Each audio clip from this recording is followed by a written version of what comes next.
Hello again, my name's Gabe Zolna. You wonder how many families received a form letter like this, or exactly like this, from the Commander-in-Chief, Barack Hussein Obama.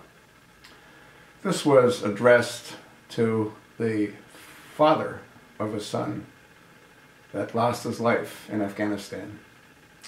And the form letter reads, "I am deeply saddened to learn of the loss of your son, Lance Corporal Hunter D. Hogan, USMC. Our nation will not forget his sacrifice, and we can never repay our debt to your family." A simple letter cannot ease the pain of losing a child.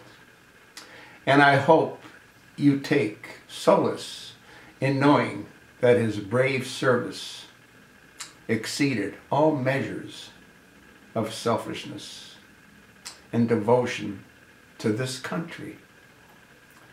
We honor him not only as a guardian of our liberty, but also as the true embodiment of American spirit of service to a cause greater than ourselves.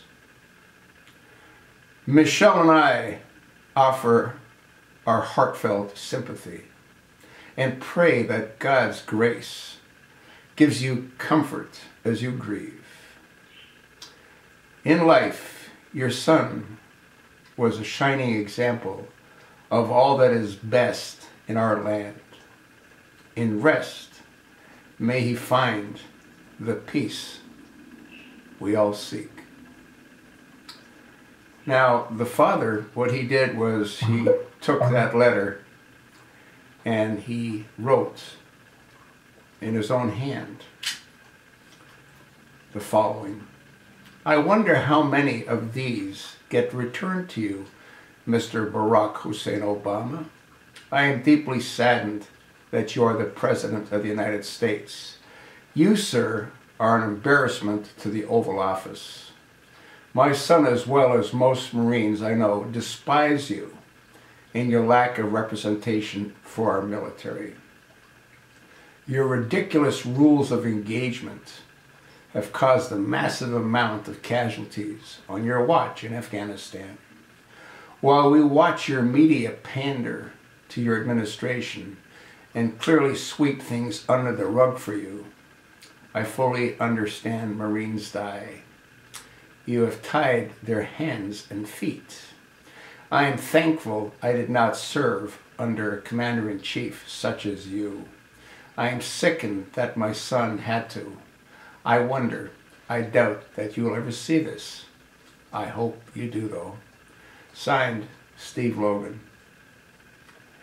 Now, once again, how many families received similar form letters like that from the Commander-in-Chief? What many people might not realize or even know is this administration, as this gentleman said, tied the hands and feet of the soldiers. They're trained to go into combat. They're trained to fight and kill the enemy. But what happened, I believe it was under General Petraeus, there were rules of engagement.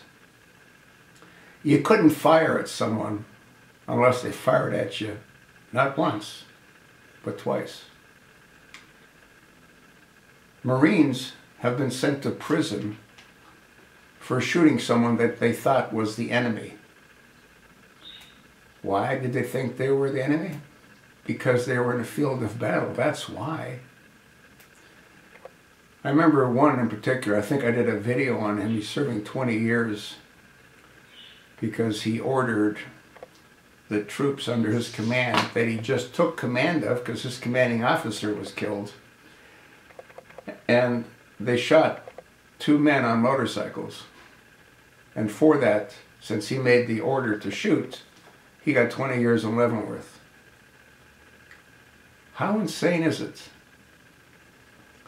that we have a government, we have a Congress that sends our military to war and ties their hands and feet.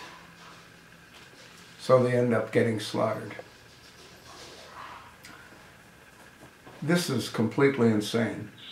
For those of you that may or may not know, the article goes on to say Barack Hussein Obama is strutting around boasting of his ending the war in Afghanistan. However, let's be reminded of one U.S. State Marine's father. And this is the letter that I just read to you in the response. This past week, the U.S. commander of NATO declared the end of the mission against the Taliban in Afghanistan.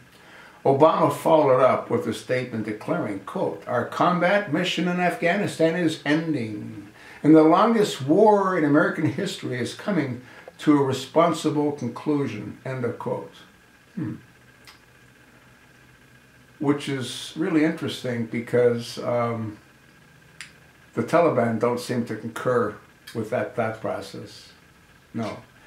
They have already declared that they've won. America is supposedly leaving, but are they? Obama said there'll be no boots on the ground. Well, there are boots on the ground. And Obama's sending more boots on the ground. Have you noticed? There is not a single thing that this commander-in-chief, this president of the United States has done that's helped anyone other than the enemies of America.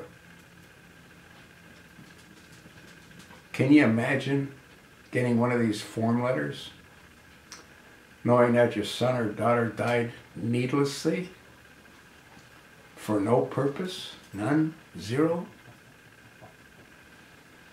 And we've got someone that doesn't know how to shoot a BB gun as commander-in-chief. Our system is really screwed up.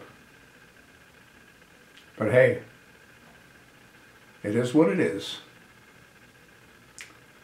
My heart goes out to the parents of those that lost their sons, daughters, wives, husbands, or had them come back severely injured. Again, for no purpose, for no reason, other than to satisfy the egos of some of our politicians. You want to fight a war? You've got the technology, you've got the weaponry, fight the war to end it. Not to prolong it, not to waste lives unnecessarily. Fight it to end it. And we have that ability. Problem is, we don't have the leadership in Congress or in the White House. That's what I think. So what do you think?